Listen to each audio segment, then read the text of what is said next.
ভগবত গীতাতে লেখা আছে যে প্রথম তোমার দায়িত্ব আর তোমার কর্তব্য হচ্ছে তোমার পরিবার। কারণ আমি আবেগে তৃণমূল কংগ্রেস করেছি, হাঁড়ি চড়িয়ে তৃণমূল কংগ্রেস করি।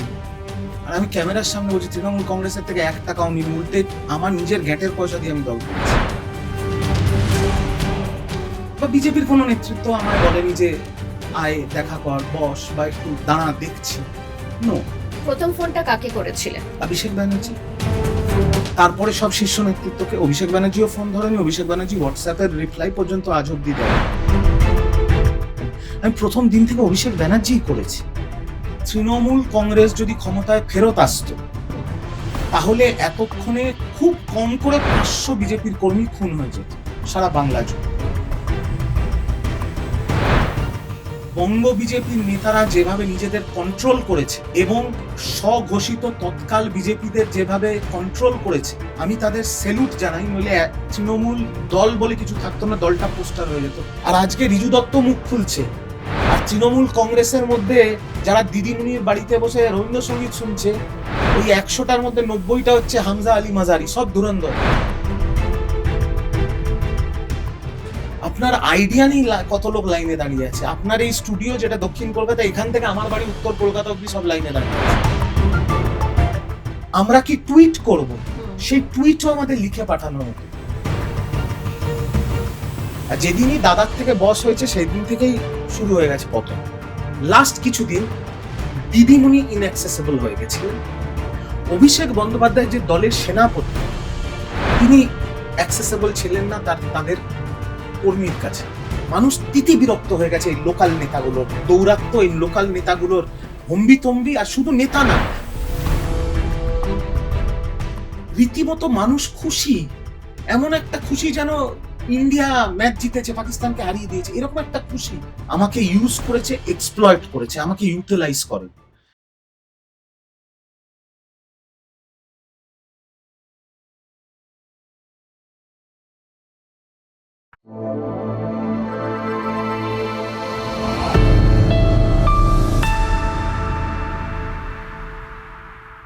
তেরো বছর তৃণমূল কংগ্রেসের ঘরের মানুষ হওয়ার পর এখন তিনি দলের বাইরে। একসময় তৃণমূল কংগ্রেসের দলের মুখপাত্র হয়ে কাজ করেছেন, আর এখন তার গায়ে কোনো রং লেগে নেই।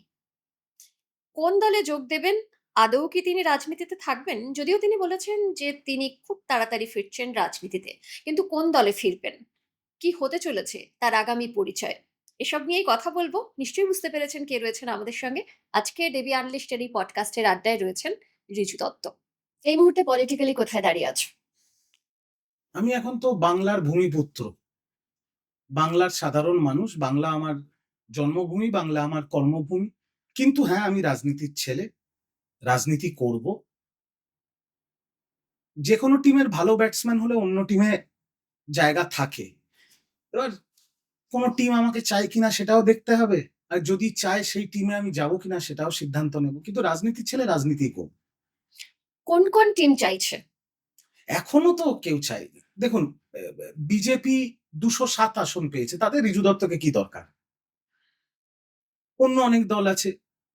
এখনো বিজেপিকে আমি ফোন করে বলিনি যে একটু আমার কথা মাথায় রেখো, একটু কাজ করার সুযোগ দিও, বা একটু মন্দিরে বসতে দাও। আমিও বলিনি কাউকে, ওপেন বলছি।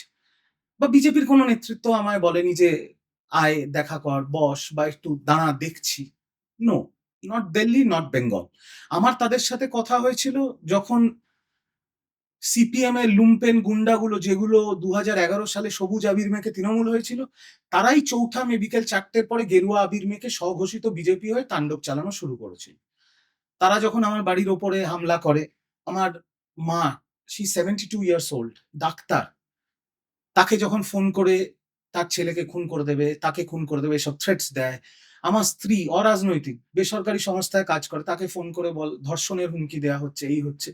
তখন আমার এত বছরে যে সম্পর্ক আমি তৈরি করেছিলাম দিল্লি বা বাংলার বিজেপি নেতাদের সাথে, তাদেরকে আমি ফোন করি। যখন 100 বার ফোন করার পর আমার দলের প্রাক্তন দলের শীর্ষ নেতৃত্বরা আমার ফোন ধরেনি, তারা কিন্তু ফোন ধরেছিল। বিজেপির নেতারা দুটো রিং এর মধ্যে ফোন ধরে, এবং আমার জীবন আর জীবিকার সব রকম সুরক্ষা তারা দিয়েছে। প্রথম ফোনটা কাকে করেছিলেন? অভিষেক ব্যানার্জি। তারপরে সব শীর্ষ নেতৃত্বকে অভিষেক ব্যানার্জিও ফোন ধরেনি, অভিষেক ব্যানার্জি হোয়াটসঅ্যাপের রিপ্লাই পর্যন্ত আজ অব্দি দেয়নি। আমার দুঃখের, আমার কষ্টের জায়গা এখানটাতে। কারণ আমি আবেগে তৃণমূল কংগ্রেস করেছি, হাঁড়ি চড়িয়ে তৃণমূল কংগ্রেস করিনি। আর আমি ক্যামেরার সামনে বলছি তৃণমূল কংগ্রেসের থেকে ১ টাকাও নিইনি। উল্টে আমার নিজের গ্যাটের পয়সা দিয়ে আমি দল করেছি। আর আমি এটা বলতে পারছি কারণ আমি করিনি বলে। আমার বাড়িতে ইডির নোটিশও যায়নি, কর্পোরেশনের নোটিশও লাগায়নি, কেউ আমার নামে এফআইআরও করেনি। তো আমার ১৩ বছর আমি যে দলটাকে দিয়েছি, আমি কিন্তু আমার লোকাল সাংসদের কাছেও যাইনি, লোকাল এমএলএ এর কাছেও যাইনি। আমি ১ম দিন থেকে অভিষেক ব্যানার্জিই করেছি। তো আমার কি একটা ফোন কল বা একটা হোয়াটসঅ্যাপ প্রাপ্য ছিল না যে তুই ঠিক আছিস? যদি কর্মীরা এতটাই চাকর-বাকর হয়, তাহলে তোমার তো নেতা হওয়ারও যোগ্যতা নেই। কিন্তু বিজেপি ফোন ধরেছিল। দিল্লির শীর্ষ নেতৃত্ব, বাংলার শীর্ষ নেতৃত্ব, আমি আর নাম করছি না। এবং তারা আমার পরিবার, আমার জীবন জীবিকাকে সুরক্ষা দিয়েছে। আর আমাকে দল থেকে সাসপেন্ড করা হয়েছে কারণ আমি তাদের ধন্যবাদ জানিয়েছিলাম। ভাগবত গীতাতে লেখা আছে যে ১ম তোমার দায়িত্ব আর তোমার কর্তব্য হচ্ছে তোমার পরিবার। হুম, হুম, তোমার হুম। পরিবারকে সুরক্ষিত রাখা। আমার পরিবারকে সুরক্ষিত রাখার জন্য যা করার আমি করেছি। আর তার জন্য যারা আমার পরিবারকে সুরক্ষা দিয়েছে তাদের যদি আমি ধন্যবাদ বলি, তাতে যদি আমার দল মনে করে আমাকে সাসপেন্ড করবে, ভালো থাক তৃণমূল কংগ্রেস। আচ্ছা, এই যে এমন একটা সমস্যার মধ্যে পড়ে বিজেপির শীর্ষ নেতৃত্বকে ফোন এবং তাদের কাছ থেকে সাহায্য পাওয়া, সেখানে কে ঋজু দত্ত, কে ঋজু দত্ত নয় সেটা যদি ম্যাটার না করে থাকে, তাহলে কি এটা এখন বলবে যে নতুন সরকার যারা এসছে, যারা দায়িত্ব নিয়েছে, তারা সাধারণ মানুষের ভালো থাকার জন্য কাজ করছে? সেটা কি তুমি ফিল করেছো? আমি ১ম কথা যেটা বলতে চাই সেটা হচ্ছে যে প্রচুর বিরোধী দল আবার মাঠে নেমে পড়েছে সরকারের বিরোধিতা করতে, নতুন সরকারের বিরোধিতা করতে। সেটা স্বাভাবিক, করা যায়। কিন্তু এটাও বুঝতে হবে যে নতুন মুখ্যমন্ত্রী শুভেন্দু অধিকারী হ্যারি পটার নয়। এটা ম্যাজিক নয়। একটা রাজ্যের দেনা ৭,৬৮,০০০ কোটি টাকার। এত বেকারত্ব, তার উপরে লুম্পেনবাজি, তার উপরে তোলাবাজি। এই সবকিছু ঠিক করতে, এই সবকিছু ক্লিন করতে একটু সময় দিতে হবে নতুন সরকারকে। এটা ম্যাজিকে হতে পারে না। আর আমি মনে করি যে তৃণমূল কংগ্রেস যদি ক্ষমতায় ফেরত আসতো, হুম। তাহলে এতক্ষণে খুব কম করে ৫০০ বিজেপির কর্মী খুন হয়ে যেত সারা বাংলা জুড়ে। এটা তুমি দায়িত্ব নিয়ে বলছো? ওপেনলি বলছি। তৃণমূল কংগ্রেসের প্রতিটা লিডারের কাছে ব্লক সভা, ব্লক ভিত্তিক বিজেপির কর্মীদের লিস্ট তৈরি ছিল কাদের পেটানো হবে। এই দলের তো বড় বড় নেতারা গাড়ির ওপর থেকে বলেছিল ৪ তারিখের পরে দেখে নেবো না, ৪ তারিখের পর শ্মশান তৈরি করবো ইত্যাদি, চুল্লি তৈরি করবো ইত্যাদি বলা হয়েছিল। আদিম হিংস্র মানবিকতার আমি যদি কেউ হই, স্বজন হারানো শ্মশানে বিজেপি তোদের চিতা আমি তুলবই। একদিকে আপনারা ভাঙবেন, একদিকে আমি ভাঙবো। আপনারা মাজাটা ভাঙবেন, আমি হাঁটুটা ভাঙবো। ভেঙে গণতান্ত্রিক ভাবে বলো হরি হরি বল, বাংলা বিরোধীদের খাটে তোল বলে বিদায় দিতে এমন ভাবে এবার জবাব দেবেন যাতে এই পুরো এলাকা চত্বর ধরে বিজেপির ফ্ল্যাগ ধরার লোক না থাকে এই মহেশতলায়। ভাষা সন্ত্রাসের জন্য পোস্ট পোল ভায়োলেন্সের যে কত বড় প্রভাব পড়ে, এতদিন যে আমি আত্মসমালোচনা করার সময় পেয়েছি সেটা আমি বুঝতে পেরেছি যে গণতান্ত্রিক রাজনীতিতে বা সাংবিধানিক রাজনীতিতে ভাষা সন্ত্রাস আর ব্যক্তি আক্রমণের কোনো জায়গা নেই। এই দল যে বিজেপি ক্ষমতায় এসছে, প্রধানমন্ত্রী নরেন্দ্র মোদী বলার পর বঙ্গ বিজেপির নেতারা যেভাবে নিজেদের কন্ট্রোল করেছে এবং স্বঘোষিত তৎকাল বিজেপিদের যেভাবে কন্ট্রোল করেছে, আমি তাদের স্যালুট জানাই। নইলে তৃণমূল দল বলে কিছু থাকতো না, দলটা পোস্টার হয়ে যেত, হাজার হাজার কর্মী খুন হয়ে যেত। তার সাথে আমি আরেকটা বড় কথা বলছি, বাংলার মুখ্যমন্ত্রী শুভেন্দু অধিকারী আগামী দিনে কি কাজ করবে, বাংলার কত ভালো করবে, কত লোক চাকরি পাবে, মহিলারা কত সুরক্ষিত হবে, সেটা সময় বলবে। হুম। কিন্তু মুখ্যমন্ত্রী হওয়ার আগে একটা কাজ করেছে শুভেন্দু অধিকারী, যার জন্য আমি শুভেন্দু অধিকারীকে এই পডকাস্ট থেকে স্যালুট জানাচ্ছি। ৬ তারিখ, ৬ই মে, শুভেন্দু অধিকারী তখনও মুখ্যমন্ত্রীর শপথ নেয়নি। শুভেন্দু অধিকারীর আত্মসহায়ককে ওয়েব সিরিজ কায়দায় গুলি করে খুন করা হলো মধ্যমগ্রামে। ঠিক। সেদিন আমাকে একজন শীর্ষস্থানীয় বিজেপির নেতা ফোন করে বলেছিল তুই পালিয়ে যা বাংলা থেকে।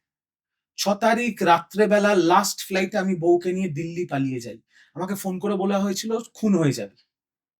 সেদিন যদি ওই মধ্যমগ্রামের নার্সিংহোম থেকে শুভেন্দু অধিকারী বেরিয়ে বলতো বদলার বদলে এবার বদলা হবে, সেদিন রাত্রে 5,000 তৃণমূল কর্মী খুন হয়ে যেত সারা বাংলায়।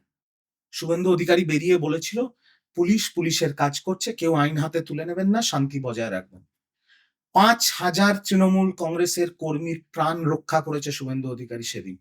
আমি জানি না আগের কি করবেন উনি, কিন্তু সেদিন যা করেছিলেন দ্যাট ইজ ওনার ওনার মুখ্যমন্ত্রী হিসেবে ওনার পলিটিক্যাল ক্যারিয়ারে I think it is one of the greatest things he has done, and for that I salute him. কিছুক্ষণ আগে লুম্পেনবাজি তোলাবাজির কথা বললে। একসময় তুমি তৃণমূল কংগ্রেসের মুখপাত্র হিসেবে এতগুলো বছর একদম দায়িত্ব নিয়ে কাজ করেছো, তখন এই লুম্পেনবাজি তোলাবাজির বিরুদ্ধে তো তোমাকে কখনো বলতে শোনা যায়নি, তাহলে এখন কেন? মিডিয়ার সামনে তো বলতে পারবো না আমি, কারণ আমি দলের মুখপাত্র ছিলাম। আমার রাজধর্ম হচ্ছে একটাই, দলকে ডিফেন্ড করা, নাম্বার 1। নাম্বার 2, দলের বিরুদ্ধে আমি বহুবার বলেছি। আরজিকর কাণ্ডে সঞ্জয় রায় 24 ঘন্টার মধ্যে অ্যারেস্ট হওয়ার পর বাংলার যত বড় বড় চ্যানেল আছে সব চ্যানেলে আমি গেছি। যখন আমার মা আমার স্ত্রী, যেহেতু আমি উত্তর কলকাতায় থাকি, শ্যামবাজারে রাত দখলে 14 তারিখ, কিন্তু তারপরে যে ঘটনাগুলো ঘটেছিল তখন আমি বলেছি এটা আমার মানে বিবেককে মানছে না, আমি এটা পারছি না, এবং সেটা বলার জন্য আমাকে 1 মাস টিভির থেকে সরিয়ে দেওয়া হয়েছে। যখন পুরোটা রাজনৈতিক হয়ে গেছিল, এই বাম অতিবাম অভয়াকে কেন্দ্র করে বাংলায় মমতা ব্যানার্জিকে গদিচ্যুত করার চেষ্টা করছিল, যখন পুরোটাই পলিটিক্যাল হয়ে গেছিল, তখন আবার আমি টিভিতে ফেরত গেছিলাম। এরকম বহুবার আমি দলকে, দলের শীর্ষ নেতৃত্বকে জানিয়েছি যে নিচু তলায় যেভাবে প্রাতিষ্ঠানিক দুর্নীতি হচ্ছে। এখন তো বিজেপির জেতা বিধায়করাও ক্যামেরার সামনে এই কথা বলছে, যে কথা আমি প্রথম দিন বলেছিলাম এখন তো জেতা বিধায়করা তাই কথা বলছে। আমি জানাবো, আমি এই বলবো, আইপ্যাক আমাকে বলেছে বড় নেতাদের ব্যাপারে বলবেন না, নিচু আমি আর নাম নিচ্ছি না, তাদের নাম নিয়ে লজ্জা দিচ্ছি না তাদের। তারা তো এখন সেই কথা বলছে যে কথা আমি প্রথম দিন বলেছিলাম। আমি বারংবার দলকে বলেছি, দিদিকে একবার আমি বলেছিলাম যে দিদি আপনার বিরুদ্ধে কারুর রাগ নেই, এই নিচু তলার এই চোরগুলো শেষ করে দিচ্ছে। আমাকে মানুষ বলেছিল, আমি তো দলের শুধু মুখপাত্র ছিলাম না, আমাকে তো 2রা মে মমতা ব্যানার্জি আর অভিষেক ব্যানার্জি সারা পশ্চিমবঙ্গের তৃণমূল কংগ্রেসের সামনে আমাকে পূর্ব মেদিনীপুরের অবজারভার করেছিল, কাউন্টিং অবজারভার।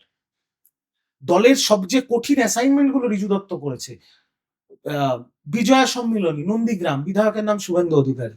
প্রতিবাদ সভা নন্দীগ্রাম, বিধায়কের নাম শুভেন্দু অধিকারী। পঞ্চায়েত ইলেকশন আমি করেছি নন্দীগ্রাম, বিধায়ক শুভেন্দু অধিকারী। 27 দিন অভিষেক ব্যানার্জির সেবাশ্রয় আমি করেছি নন্দীগ্রামে, বিধায়কের নাম Suvendu Adhikari. So I have done the toughest assignments for Trinamool Congress. I have attacked the current Chief Minister of West Bengal, Shubhendu Adhikari, in the harshest possible way. কারণ আমি আমার দলের হয়ে কাজ করেছি, কিন্তু আমি তো নোংরামি করিনি, তোলাবাজি করি। আমি বারংবার দলকে বলেছি যে মানুষ বলছে আমরা তৃণমূলকে ভোট দেবো, এই পঞ্চায়েত প্রধানটা চোর, দাদাকে সরিয়ে দিন, এই কাউন্সিলরটা চোর, এই জেলা পরিষদ চোর। কেউ শোনেনি আমাদের কথা, তাই আজকে 215 পাওয়া একটা দল 80-তে নেমে এসছে। কিন্তু সে সময় এত বলা সত্ত্বেও যখন শোনেনি, তখন মনে হয়নি যে এরকম একটা দলে আমি রয়েছি যেখানে আমার কথা শোনা হচ্ছে না, বা সেটাকে বিচার করা হচ্ছে না, জাজ করা হচ্ছে না, তো এখানে বোধহয় আমার এখন একটা স্ট্রং কোনো পদক্ষেপ নেওয়া কি উচিত। পদক্ষেপ নিতাম? কি পদক্ষেপ নিতাম? বিজেপি জয়েন করতাম, না দল রাজনীতি করা ছেড়ে দিতাম? এবার রাজনীতি ছেড়ে যদি রাজনীতি, অন্যায়ের সঙ্গে আপোষ করে নেওয়া। অন্যায়ের সাথে আপোষ নয়, তখন যদি আমি রাজনীতি ছেড়ে দিতাম বা যদি বিজেপি জয়েন করতাম, তৃণমূল কংগ্রেস এতটা ভিন্ডিকটিভ দল, আমার মায়ের পেনশন বন্ধ করে দিত, আমার বউয়ের বেসরকারি চাকরি সেটা চলে যেত, আমার বউ রিলায়েন্সে ম্যানেজারিয়াল পজিশনে কাজ করে সেটা চলে যেত, আমি একটা ছোট চাকরি করি, আমার একটা ছোট ব্যবসা আছে, বন্ধ করে দিত। আজকে তো এখন তৃণমূল কংগ্রেসের জেতা বিধায়করা এই একই কথা বলছে। আমি তো ছেড়ে দিন একটা ছোটখাটো মুখপাত্র ছিলাম, জেতা বিধায়করা তো একই কথা বলছে। তাহলে তারা সেই টিকিটে দাঁড়িয়ে আবার জিতে এত কথা বলছে কেন? তারা তো তৃণমূলেই আছে। প্রথম 4-5 দিন 10 দিন তো রিজু দত্ত খুব খারাপ ছিল। রিজু দত্ত 4 তারিখ দুপুর 12টা অব্দি ছিল চটি চাটা, 4 তারিখ বিকেল 5টার পরে হয়ে গেছি পাল্টিবাজ। কিন্তু আমি যে কথাগুলো বলেছিলাম সেই কথাগুলোই তো এখন জেতা বিধায়ক সাংসদরা বলছে, কিন্তু রিজু দত্ত সাসপেন্ড। আইপ্যাক নিয়ে আমি যে কথা বলেছি, কল্যাণ বন্দ্যোপাধ্যায় সেই কথা বলেছে, উনি কি সাসপেন্ডেড? ববি হাকিম সেই কথা বলছে, বিরোধী দলনেতা শোভনদেব চট্টোপাধ্যায় সে কথা বলছে, গতকাল ঋতব্রত বন্দ্যোপাধ্যায়, সন্দীপন সাহা, কুণাল ঘোষ কি বলেছে আপনারা সবাই জানেন। তাদের বিরুদ্ধে কি অ্যাকশন? ববি হাকিমের মেয়ে মমতা ব্যানার্জিকে ধৃতরাষ্ট্র বলেছে, অভিষেক ব্যানার্জিকে দুর্যোধন বলেছে, তার বিরুদ্ধে অ্যাকশন হয়েছে? কিন্তু যেহেতু Riju Dutta first generation politician, বাবা মা নেতা মন্ত্রী নয়, তাদের নাম ভাঙিয়ে তৃণমূলে কোনো পদ পায়নি, রাস্তায় ফ্ল্যাগ বাঁধা থেকে শুরু করে পোস্টারে বাটাম লাগানো থেকে শুরু করে আজকে ঘষে ঘষে এই জায়গায় এসছে, সেই জন্য রিজু দত্তকে সাসপেন্ড করে দেওয়াটা খুব সোজা। আগামী দিন রিজু দত্তকে সামলাতে পারলেই হলো তৃণমূল কংগ্রেস। তার মানে কি সত্যি কথা বলার শাস্তি পেতে হয়েছে? অ্যাবসলিউটলি। আর আমি তো দেখুন, আমি আবার বলছি, আমি বিজেপিকে ধন্যবাদ জানিয়েছি। আমাকে যদি দল ডাকতো, ডেকে বলতো তুমি অন্যায় করেছো, কান ধরে ক্ষমা চাও, আমি কান ধরে ক্ষমা চেয়ে নিতাম। আমাকে যদি দল ডেকে বলতো তোমাকে আর 2 মাস টিভিতে পাঠাতে হবে, একদম চুপ করে মুখ বন্ধ করে বসে থাকবি, আমি তখন তৃণমূল মানে আমি অন্ধ ছিলাম, আই ওয়াজ ব্লাইন্ড। হুম হুম আমি এতটাই অন্তর থেকে দলটা করেছিলাম। হুম হুম কিন্তু সেই সব না করে হঠাৎ ওই বনবিটা কুইজ কন্টেস্ট আমাকে পাঠিয়ে দিল একটা কি শোকজ লেটার, আর তারপরে আমার পেছনে একটা নোংরা খেলা খেলে আমার রিপ্লাই পর্যন্ত টুকু, যেটার আমার কাছে স্ক্রিনশট আছে, যে আমি 24 ঘন্টার মধ্যে তৃণমূল ভবনে আমার রিসিভিং কপি আছে, আমি দেখিয়েও দিতে পারি, হুম হুম 11টা 27 আমি আমার রিপ্লাই জমা দিয়েছি, সেই রিপ্লাই না পড়ে আমাকে সাসপেন্ড করে দেওয়া হলো। 13 বছর বাদে যদি আমার এটা প্রাপ্য হয়, তাহলে আমার 8 তারিখ 9 তারিখ 10 তারিখ মনে খুব কষ্ট ছিল, এখন সেটা রাগে ঘেন্নায় পরিণত হয়েছে। কর্মীরা চাকর বাকর? তোমার দলের থেকে, আমি ওপেন বলছি, ওর দলের থেকে তো 1 টাকা নিইনি। নন্দীগ্রামে 27 দিন ছিলাম, আমার গাড়ির শুধু তেল খরচা হয়েছে 1 লাখ টাকা। আমি তো দলের থেকে চাইও নি, মিথ্যে কথা কেন বলবো দলের নামে, আমি চাইও নি, তারা কোনোদিন বলেও নি তোমার কি লাগবে,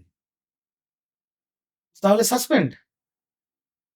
আর আজকে রিজু দত্ত মুখ খুলছে, আর তৃণমূল কংগ্রেসের মধ্যে যারা দিদিমুনির বাড়িতে বসে রবীন্দ্রসঙ্গীত শুনছে, ওই 100টার মধ্যে 90টা হচ্ছে হামজা আলী মাজারি, সব ধুরন্ধর, সব নাম পেন্সিল বুকিং করে রেখেছে বিজেপির ওখানে, আর সব দোষ রিজু দত্তের, সব দোষ রিজু দত্তের, সব ঘাপটি মেরে পড়ে আছে ওখানে, সাধু ধোয়া তুলসী পাতা। সময় যখন আসবে দেখবেন রিজু দত্ত বিজেপিতে যাক না যাক, যারা এখনো তৃণমূল তৃণমূল করে গলা ফাটাচ্ছে, তারা দেখবেন হঠাৎ সকালবেলা একটা বিজেপির ঝান্ডা নিয়ে দাঁড়িয়ে পড়েছে। আমি তো সেই দিনের অপেক্ষায় আছি। মানে সেই পরিবর্তনটাও দেখা যেতে পারে। আরে ও দেখা যেতে পারে মানে দাঁড়ান, বিজেপি তো দরজা বন্ধ করে রেখেছে, বিজেপি তো দরজা বন্ধ করে রেখেছে, বিজেপি বলেছে কাউকে নেওয়া হবে না। আপনার আইডিয়া নেই কত লোক লাইনে দাঁড়িয়ে আছে, আপনার এই স্টুডিও যেটা দক্ষিণ কলকাতা, এখান থেকে আমার বাড়ি উত্তর কলকাতা অব্দি সব লাইনে দাঁড়িয়ে আছে, আর এখনো জয় বাংলা করছে। আমি বলছি বলে আমি খারাপ? একদম। আচ্ছা, আপনি একবার অন রেকর্ড স্বীকার করেছিলেন যে তৃণমূল নেতারা সে সময়ে নির্বাচনী প্রচারের সময় বিজেপি নেতাদের বিরুদ্ধে ভীষণ আপত্তিকর, কুরুচিকর মন্তব্য ব্যবহার করার জন্য লিখিতভাবেও বলেছিলেন। সেই অভিযোগটা কি ছিল অ্যাকচুয়ালি? দেখুন, তৃণমূল কংগ্রেস না এই শেষের দিকে বিগত 2 বছর, আমার কাছে এটাও একটা বিরাট বড় প্রশ্ন যে মমতা বন্দ্যোপাধ্যায়ের মতো এরকম বিচক্ষণ রাজনীতিবিদ, হুম। তিনি তার হাতে তৈরি করা দলটাকে কেন একটা বেসরকারি সংস্থার হাতে দিয়ে দিলেন? লাস্ট 2 বছর তৃণমূল কংগ্রেস আইপ্যাক চালাতো, তাহলে মমতা বন্দ্যোপাধ্যায়? আমি জানি না, এটাই তো আমার কাছে অবাক কাণ্ড। আইপ্যাক চালাতো, এবং আমি যখন নন্দীগ্রামে যাই, তখন আইপ্যাক আমাকে লিখে পাঠাতো এই বলতে হবে শুভেন্দু অধিকারীর বিরুদ্ধে। আইপ্যাকের কে পাঠাতেন? তো বাচ্চা ছেলেপুলেরা চাকরি করতো তো আইপ্যাকে, অন্য রাজ্য থেকে এসছে, মানে ভাবুন একটা 22 বছরের ছেলে আমাকে জ্ঞান দিচ্ছে কি করে মিটিং মিছিল করতে হবে, আর আমি ছেড়ে দিন, আমি তো তুচ্ছ। কল্যাণ ব্যানার্জিও তো বলেছে, 5 বারের সাংসদ, তাকে একটা বাচ্চা 22 বছরের ছেলে বলছে দাদা এখানে মিটিং করবেন, এখানে মিছিল করবেন, এই অবস্থা হয়ে গেছিল এই দল। তো আমাকে লিখে পাঠাতো, মানে সেটা টু দ্য অ্যাপ্রোপ্রিয়েট অথরিটি আমি দেখিয়েছি, শুভেন্দু অধিকারী বাবাকে গালাগাল দাও। শুভেন্দু অধিকারীর মা বরিশাল থেকে তিনি এসছেন, তার মাকে রোহিঙ্গা বলে ডাকো। সেই আমাকে যা লিখে পাঠাতো, তো সেই 100-র মধ্যে 90% জিনিস তো আমি বলিনি। আজকে বললে তো শুভেন্দু তো আমার গলা টিপে দিত, আমি তো বলিনি, কারণ মানে আমার বাড়ির যে শিক্ষা, আমার বাবা ডাক্তার, আমার মা ডাক্তার, আমি ইংল্যান্ড থেকে পড়াশোনা করে এসেছি, আমি PhD in microbiology from Manchester university, আমার ছোট ভাই ডাক্তার। আমাদের তো একটা বেসিক রুচিবোধ আছে, বেসিক একটা বাড়ির শিক্ষা আছে, আমি তো এটা বলতে পারি না। শুধু তাই নয়, আমার ফেসবুকে এখনো আছে, যখন এই রেজাল্ট বেরোনোর আগে, 4 মের আগে, হুমায়ুন কবির, ওই এই যে ইউপি জনতা পার্টির হুমায়ুন কবির শুভেন্দু অধিকারীকে সমকামী বলে আক্রমণ করেছিল, তখন তৃণমূল ক্ষমতায়। আমি তখন ভিডিও করে বলেছিলাম, আমি শুভেন্দু অধিকারীর সব থেকে বড় বিরোধীদের মধ্যে একজন, কিন্তু তাও তোমার মতো জানোয়ারের অধিকার নেই কে কাকে ভালোবাসবে, কে কাকে বিয়ে করবে, কে কি খাবে, কে কি পড়বে সেটা নিয়ে মতামত দেওয়া। তো আমার মোরাল কম্পাস খুব সোজা ম্যাডাম। কিন্তু তৃণমূল কংগ্রেসের ভেতরে এই লাস্ট 2 বছরে আইপ্যাক পুরো হাতে নেওয়ার পর একটা থ্রেট কালচার চলতো, যে আমরা যা বলবো সেটাই বলতে হবে, আমরা যা বলবো সেটাই লিখতে হবে, না লিখলে তুমি সাইড হয়ে যাও, আরো অনেকে আছে। এবার আমরা তো কষ্ট করে রাজনীতি করেছি, নেতার ছেলে মেয়ে নয় যে তাদেরকে 10টা করে চান্স দেওয়া হবে। আমরা তখন বাধ্য হয়ে অনেক কিছু করতাম, আবার অনেক কিছু আমি নিজে করিনি, অনেকে সেটাও করেছে। মানে আমি আপনার মানে পডকাস্টে ওপেনলি বলছি যে আমরা কি টুইট করব, হুম সেই টুইটও আমাদের লিখে পাঠানো হতো। আমি সেই প্রমাণ একটা বিরাট, ভারতবর্ষের সবচেয়ে বড় নিউজ এজেন্সি এএনআই, আমি নামটা শুধু করছি, হুম হুম। আমি সেখানে দেখিয়েছি। আর সেই টুইটের একটা সেমিকোলন, ফুল স্টপ বা কমাও আমরা বদলাতে পারবো না। সেইগুলো লিখে পাঠানো হতো এবং বলা হতো যে তুমি রিটুইট করো বা এইটাই পোস্ট করে লিংক পাঠাও, না পাঠালে পরের দিন চাকরি চলে যায়। তো এই যে যেগুলো করতে বলা হতো, এগুলো কখনো উচ্চ নেতৃত্ব যারা ছিলেন, অভিষেক ব্যানার্জি, সবাই মমতা জানতো, বন্দ্যোপাধ্যায়, সবাই তো জানিয়েছিলেন? জানতো। জানতো না? সবাই জানতো। অভিষেক বন্দ্যোপাধ্যায় সংসদে দাঁড়িয়ে যে স্পিচটা বলতেন সেটাও তো আইপ্যাকের লেখা স্পিচ। লাস্ট 1.5-2 বছর পুরোটা আইপ্যাক চালাতো, কেন আমি জানি না। আর আইপ্যাক, কিন্তু তখন প্রশ্ন করনি কাকে প্রশ্ন করবো? উচ্চ নেতৃত্বকে? আইপ্যাক কর্তা, আইপ্যাকের ডিরেক্টর প্রতীক জৈন আমার মালিক অভিষেক ব্যানার্জির গাড়ি করে ঘুরছে, ওকে আমি প্রশ্ন করবো? কিন্তু দলের একজন মানে একনিষ্ঠ কর্মী হয়ে তো সেই প্রশ্নটা কাকে করতেই পারে। প্রশ্নটা করবো সেটাই তো আমি আপনাকে জিজ্ঞেস করছি, কাকে বলবো? মমতা দি? তার কাছে পৌঁছানোটা কি অতটা তার easy কাছে ছিল? তাও পৌঁছানো যেত, কিন্তু যেহেতু আমরা আহ, নতুন জেনারেশনের, হুম হুম। দিদিমণি তো সবসময় পুরনো লোকেদের দিয়ে সারাউন্ডেড ছিল, তারা কিছুটা অ্যাক্সেস দিত, কিছুটা দিত না, বাট দিদিমণির কাছে তাও বলার জায়গা ছিল। আমার মালিকের কাছে তো পৌঁছানোই যেত না। আর আমি মালিক বলে বলছি, স্বজ্ঞানে মালিক বলে বলছি। কারণ যখন আমরা শুরু করেছিলাম যুবতে, যখন শুভেন্দু অধিকারী যুব সভাপতির থেকে চেঞ্জ হয়ে অভিষেক ব্যানার্জি যুব সভাপতি হলো, আমরা তো সেদিন থেকে অভিষেক ব্যানার্জির সাথে, তখন আমরা দাদা বলে ডাকতাম। ইদানিং 3 বছর বাদে সেটা, ইদানিং 3 বছর ধরে সেটা হয়ে গেল বস আর মালিক। আচ্ছা। সেই জন্যই আমি স্বজ্ঞানে মালিক বলছি। আর যেদিনই দাদার থেকে বস হয়েছে সেই দিন থেকেই শুরু হয়ে গেছে পতন। দাদা অব্দি, সেই জন্য আজকে দেখুন না দিদির বিরুদ্ধে কজন কি বলছে। কারণ যখন আপনি দিদি বলবেন একটা ইমোশনাল কানেক্ট থাকে, দাদা বলবেন একটা ইমোশনাল কানেক্ট থাকে, যখনই সেটা বস মালিক হয়ে যাবে তখন তো ট্রানজাকশনাল হয়ে গেল। তো সেখানে কখনো মনে হয়নি যে তাদের কাকে বলবো? Again my question to you, আমাদের দলের 28 বছরের সভাপতি সুব্রত বক্সী, হুম সুব্রত বক্সী নিজে জানতো না কে ব্লক সভাপতি হচ্ছে। ক্যামেরার সামনে নাম করে বলছি, সুব্রত বক্সী নিজে জানে না কে পঞ্চায়েতের টিকিট পাচ্ছে। আর সেখানে আইপ্যাক কর্তা আমার মালিকের গাড়িতে পাশে বসে আছে, আমি তার বিরুদ্ধে গিয়ে বলবো যে ও আইপ্যাক পঞ্চায়েত প্রধানের টিকিট দেওয়ার জন্য টাকা নিচ্ছে, জেলা পরিষদের টিকিট দেওয়ার জন্য টাকা নিচ্ছে, ব্লক সভাপতির থেকে টাকা নিচ্ছে, কোরাপ ব্লক সভাপতিগুলোকে রেখে দেওয়ার জন্য টাকা নিচ্ছে, বিধানসভার টিকিট দেওয়ার জন্য টাকা নিচ্ছে। আমার থেকে টাকা চেয়েছিল, আমি দিতে পারিনি, মা দক্ষিণাকালীর আশীর্বাদে বেঁচে গেছি, নইলে সেই ঋণ শোধ করতে করতে এখন বুড়ো হয়ে যেতাম। কিন্তু সে সময় তাহলে চুপ করেছিলে কেন? মানে ভয় পেয়েছিলে কোথাও একটা? আবার বলছি তো, কাকে বলবো? রাজনীতির ছেলে, খুব কষ্ট করে ম্যাডাম রাজনীতি করতাম। যে লোকটা টাকা তুলছে, যে লোকটা দায়িত্ব নিয়ে পার্টিটাকে বিক্রি করছে, পরবর্তীকালে যে লোকটা মমতা ব্যানার্জিকে শিখণ্ডী করে, মমতা ব্যানার্জিকে বোকা বানিয়ে, মমতা ব্যানার্জির বিরুদ্ধে এখন সুপ্রিম কোর্টে ইডি কেস চলছে, মমতা ব্যানার্জির দল হেরে গেছে, অভিষেক ব্যানার্জি গৃহবন্দী, আইপ্যাক কর্তারা ইউরোপে ঘুরছে। তো সেই জায়গায় দাঁড়িয়ে যখন ওরা পুরো দলটা চালাতো, তখন কি বলবো? বিধানসভার মিটিং হচ্ছে ঘরের মধ্যে, আইপ্যাক কর্তা প্রতীক জৈন, অভিষেক বন্দ্যোপাধ্যায়, মমতা বন্দ্যোপাধ্যায়। আমি মমতা বন্দ্যোপাধ্যায়কে গিয়ে বলবো প্রতীক এই করছে, আমাকে বলবে তোর আর দরকার নেই, তুই যা। বুঝতে পেরেছেন তো? বলবো কাকে, কাকে বলবো? আর আমি যে কথাগুলো, আরেকটা কথা আমি আপনার পডকাস্টে বলি, আমি কিন্তু 4 তারিখ মুখ খুলিনি। বিজেপি আর তৃণমূলের লোয়ার লেভেল ক্যাডাররা আমাকে গালাগাল দিচ্ছে, সেটা বিজেপি দিতেই পারে, তাদের দলকে আমি আক্রমণ করেছিলাম, আমি মাথা পেতে মেনে নিচ্ছি। তৃণমূলের যারা আমায় গালাগাল দিচ্ছে সেগুলো হচ্ছে ফেসবুকই তৃণমূল, জীবনে কোনোদিন রাজনীতি করেনি। বাকি আপনাকে আমি দায়িত্ব নিয়ে বলছি, বিজেপির শীর্ষস্থানীয় নেতৃত্ব, দিল্লির বা বাংলার সাধারণ মানুষ, আমার তো একটা সোশ্যাল পরিচিতিও আছে, যারা মধ্যবিত্ত, উচ্চ মধ্যবিত্ত, শিক্ষিত, তারা সবাই আমাকে সাপোর্ট করছে। হয়তো প্রথম আমি মুখ খুলেছি 9 তারিখের পর থেকে, আমাকে সাসপেন্ড করার পর থেকে। আমি আপনাকে চ্যালেঞ্জ করছি, আমার শোকজ লেটার, আমার সাসপেনশন লেটার, আমার রিপ্লাই কোনো মিডিয়াতে পাবেন না, আমি দিইনি। আমি ওই নোংরামি করিনি যেটা অন্যরা করেছেন। আমাকে সেই দিনও, সাসপেন্ড হওয়ার দিন, সব মিডিয়া আমার বাড়িতে এসেছিলেন, কাউকে বাইট দিইনি। আমি বললাম সাসপেনশন লেটারটা আগে হাতে পাই, তারপর কথা হবে। তারপরে আমি মুখ খুলেছি। প্রথম 3-4 দিন আমায় তো সবাই গালাগাল দিয়েছে। এখন আমি যা কথা বলছি সেটাই সবাই বলছে, এখন সেটা ভ্যালিডেট হচ্ছে। আর বাংলার যত, সেটা ফিল্ম স্টার থেকে শুরু করে, ক্রিকেটার্স থেকে শুরু করে, আমি আর নাম নিচ্ছি না কারুর, ইন্ডাস্ট্রিয়ালিস্ট থেকে শুরু করে সবাই আমাকে ফোন করে বলছে একদম ঠিক কথা বলেছিস, তুই বাঘের বাচ্চা, তুই ঠিক কথা বলেছিস। এখন তো সবকটা একই কথা বলছে। আমি প্রথমে বলেছিলাম বলে গালাগাল খেয়েছি। ঠিক নির্বাচনী প্রচারের সময় অভিষেক বন্দ্যোপাধ্যায়কে বলতে শোনা গেছিল যে ডায়মন্ড হারবার মডেল, সেখানে কেউ আঁচড় কাটতে পারবে না, মানে 10 জন্মেও পারবে না। অ্যাকচুয়ালি কি ছিল সেটা, সেই মডেলটা কি অ্যাকচুয়ালি? এই যে এখন বোঝা যাচ্ছে, Jahangir model, Shamim model, diamond Harbour model তো ভোগে চলে গেছে। মানে ভোগে একটা বাজে কথা বলা যায় না, বাট অ্যাকচুয়ালি তো তাই হয়েছে। আজকে এত বড় ছিল ডায়মন্ড হারবার মডেল যে তৃণমূল কংগ্রেসের বিধানসভার প্রার্থীর প্রচারে যেতে পারলেন না অভিষেক ব্যানার্জি, যে ওখানকার সাংসদ 7,11,000 ভোটে জিতেছেন 2 বছর আগে।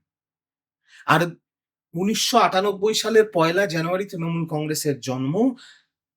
এত বছরের ইতিহাসে এই প্রথমবার একজন বিধানসভার প্রার্থী ভোটের 2 দিন আগে ছেড়ে পালিয়ে গেল।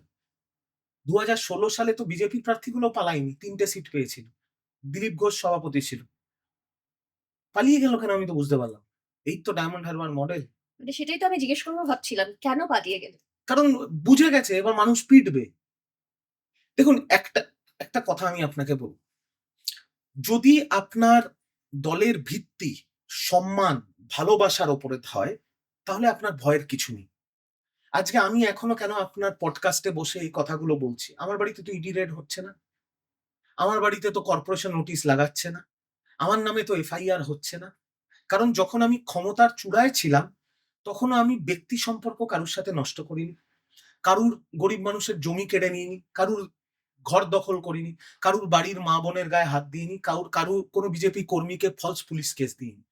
উল্টে আমার ক্ষমতায় যতটুকু হয়েছে, আর আমি ওপেন বলছি, সেটা বিজেপি হোক বা সিপিএম এ হোক, তাদের নেতারা যখন ফোন করেছে, তাদের কিছু পেশেন্টের ব্যাপারে, তাদের আমি পিজিএনআরএস এ অ্যাডমিশন করিয়ে দিয়েছি। এবং তাদের ওপরে যদি কোনো আক্রমণ হয়, লোকাল কাউন্সিলরকে ফোন করে বলছে আমার পরিচিত করো না। সেই জন্যই তো আজকে আমি এখানে আপনার পডকাস্টে আছি। অন্যরা তো হয় জেলে, নয় বেলে, নয় এই ফোন এলো, এই অবস্থায় দাঁড়িয়ে আছে। আমার তো সেই অবস্থা নেই। সেই জন্যই তো এত জোর গলায় এই কথাগুলো বলতে পারছি। আপনি যদি ধমকানো, চমকানো, শাসানো আর ভয়ের ওপরে আপনার সাম্রাজ্য তৈরি করেন, তাহলে যেভাবে ভেঙে পড়ছে ডায়মন্ড হারবার মডেল, সেইভাবেই ভেঙে পড়বে। যত সাম্রাজ্য, ইতিহাস আপনি যদি দেখেন, যেটা ভয়ের ওপরে দাঁড়িয়ে আছে, তারা এইভাবেই চূর্ণ বিচূর্ণ হয়েছে, যেভাবে ডায়মন্ড হারবার মডেল। এটা কবে বুঝতে পারলেন যে পুরো জিনিসটাই ভয়ের উপরে দাঁড়িয়ে আছে? মানুষের রায়ের পরিষ্কার করে দিয়েছে সেটা। আমি বুঝতে পারছিলাম যে একটা কিছু হবে, তৃণমূলের নাম্বার অনেক কমবে এবার। কেন মনে হচ্ছে? কিন্তু আমি কোনোদিনও আশা করিনি এইভাবে হারবে। দেখুন, আজকের দিনেও আপনি যখন জিজ্ঞেস করলে, আমি উত্তরটা দেওয়ার আগেও আপনাকে বলতে চাই, আজকের দিনেও এসআইআর এ 91 লক্ষ বাঙালির নাম কেটে উড়ে গেছে। 27 লক্ষ বাঙালি ভোট দিতে পারেনি আন্ডার অ্যাডজুডিকেশন। তারপরেও 41% ভোট কিন্তু মমতা ব্যানার্জি পেয়েছে, তৃণমূল কংগ্রেস নয়, মমতা ব্যানার্জি পেয়েছে। আর বিজেপির সাথে মমতা ব্যানার্জির ভোটের ফারাক হচ্ছে 32 লক্ষ ভোট, অনলি 32 lakhs। কিন্তু মানুষ কেন মুখ ঘুরিয়ে নিল? এর পেছনে 3-4টে কারণ আছে। প্রথম কারণ, লাস্ট কিছুদিন দিদিমণি ইনঅ্যাক্সেসেবল হয়ে গেছিলেন। সেটা স্বাভাবিক, তিনি মুখ্যমন্ত্রী।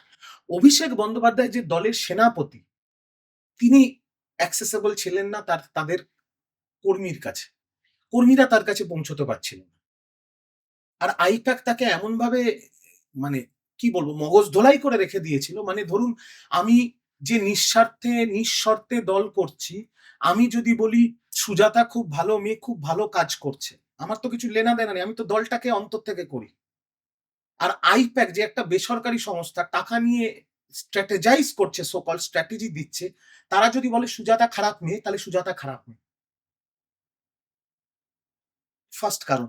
সেকেন্ড কারণ, আইপ্যাক দলটাকে বিক্রি করলো, তারপরে দলটাকে শ্মশানে পাঠালো, তারপরে শ্রাদ্ধ করে দিল। আর মমতা দি আর অভিষেক দাকে রাস্তার মাঝখানে দাঁড় করিয়ে বোকা বানিয়ে টুপি পরিয়ে ইউরোপ ঘুরতে চলে গেল। দ্বিতীয় কারণ। তৃতীয় কারণ, লোয়ার লেভেল তৃণমূলের নেতা, কাউন্সিলর, বড় চেয়ারম্যান, শহরতলি অঞ্চলে, গ্রামাঞ্চলে পঞ্চায়েত প্রধান, জেলা পরিষদ, ব্লক সভাপতি, এদের প্রাতিষ্ঠানিক দুর্নীতি। এই যে দক্ষিণ কলকাতায় বসে আছি, আমি নাম নেব না কারুর, নিউ আলিপুরে আমার অনেক বন্ধু থাকে।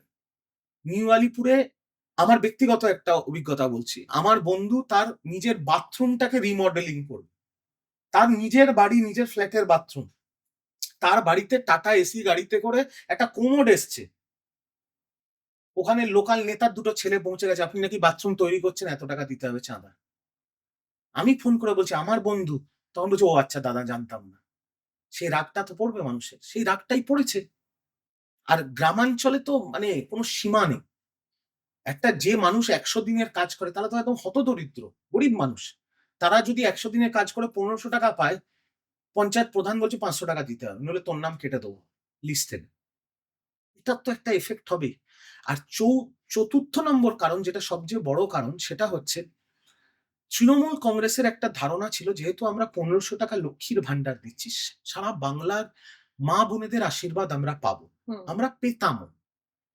কিন্তু এই লোয়ার লেভেল, মানে আমি মমতা ব্যানার্জি, অভিষেক ব্যানার্জির কথা বলছি না, এই লোয়ার লেভেল তৃণমূল নেতারা, যেগুলো এখন আস্তে আস্তে মিডিয়ার সামনে লোকে বলা শুরু করছে, বাংলার মায়েদের এত অপমান করেছে, এত অত্যাচার করেছে, স্পেশালি হিন্দু মা বোনেদের, যে জন্য বাংলার মা বোনেরা মুখ ঘুরিয়ে নিয়েছে।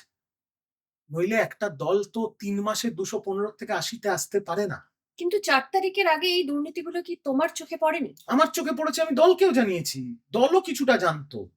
কিন্তু দলের একটা বিরাট ভুল, আমি জানি না কে মমতাদিকে এই কনসেপ্টটা মাথায় ঢুকিয়েছিল 2021-এর পর থেকে, যে বিরোধী শূন্য করে দিতে হবে।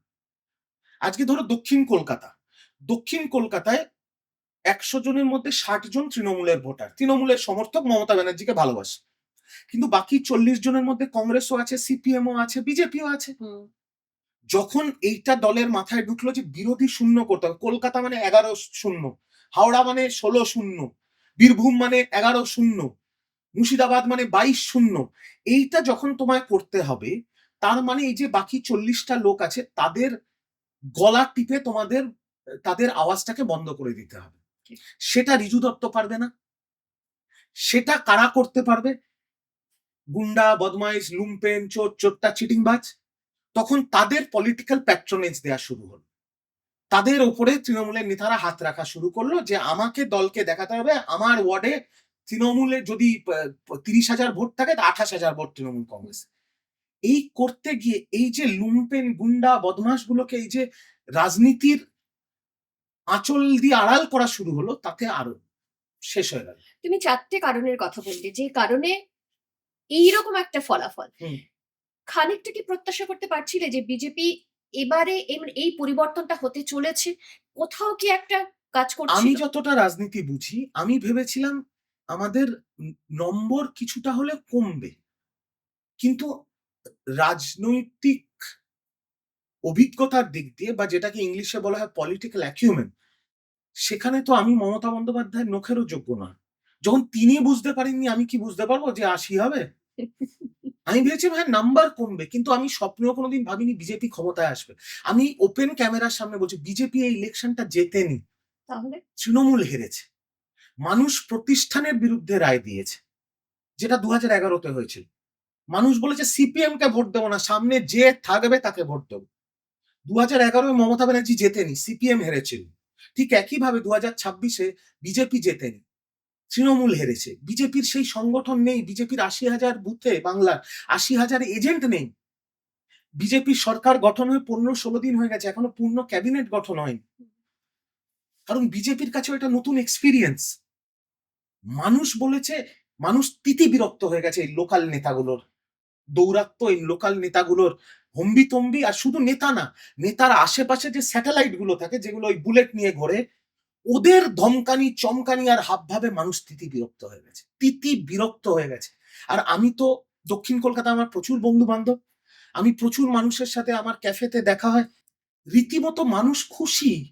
এমন একটা খুশি যেন ইন্ডিয়া ম্যাচ জিতেছে, পাকিস্তানকে হারিয়ে দিয়েছে, এরকম একটা খুশি।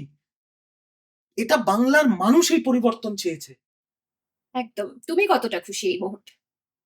এখন আমি বুঝতে পারছি এই এই পরিবর্তনটা দরকার ছিল, বাংলার স্বার্থে, বাঙালির স্বার্থে দরকার ছিল। কারণ যদি এই পরিবর্তনটা না হতো, তাহলে হয়তো আমরা আরো বড় নেতা হতাম, কিন্তু সেটা বাংলার জন্য বা বাংলার মানুষের জন্য ভালো হতো না। কেন আমি বলছি বাংলার জন্য আর বাংলার মানুষের জন্য ভালো হলো? কারণ যে দল ক্ষমতায় এসছে, বিজেপি, এরা তো কোনোদিন বাংলায় সরকার করতে পারেনি, এরা নতুন ক্ষমতায় এসছে। 2029-এ দেশের ভোট, তো এদের এখন হানিমুন ফেজ চলছে। এই হানিমুন ফেজে যেহেতু বাংলার মানুষের আশা ভরসা বিশ্বাস বিজেপির ওপর, শুভেন্দু অধিকারীর ওপর, এরা এখন চুটিয়ে কাজ করবে। এই যে 16 দিন যা ব্যাটিং করছে, যত তোলাবাজ দুর্নীতিবাজ গুলো অ্যারেস্ট হচ্ছে, বাংলার মানুষ তো খুশি। হকার উচ্ছেদ হচ্ছে, হ্যাঁ কিছু গরিব মানুষের কষ্ট হচ্ছে, আমি বুঝতে পারছি, কিন্তু সাধারণ জেনারেল বাংলার মানুষ বলছে ভালো। এই কোনোদিন এই স্টেশনে হাঁটতে পারতাম না, এখন পুরো খোলামেলা হয়ে গেছে, মানুষ খুশি এদের কাজে। এইটা যদি বজায় থাকে, মানুষ খুশি, আর এরা এটা বজায় রাখবে। মহিলারা এক্সট্রা সুরক্ষা পাবে, বাংলায় চাকরি হবে, সেটা পুলিশে হোক, স্বাস্থ্য দপ্তরে হোক, যাতে বাংলার ছেলেরা চাকরি পায়, এটা এরা করবে, এটা তো স্বাভাবিক করবে।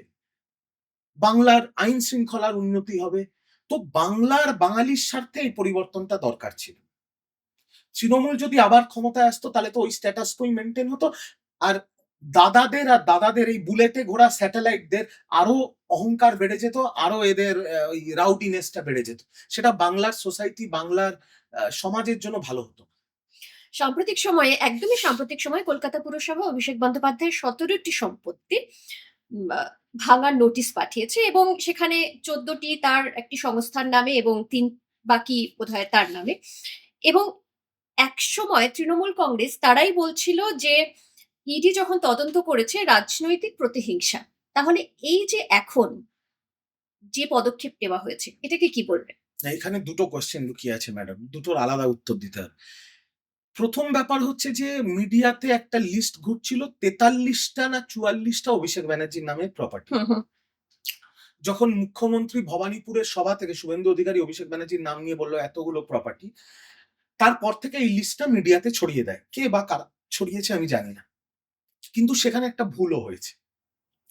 বাংলার মুখ্যমন্ত্রী নিশ্চয়ই কম্পিউটারে টাইপ করে সেগুলো বার করেনি।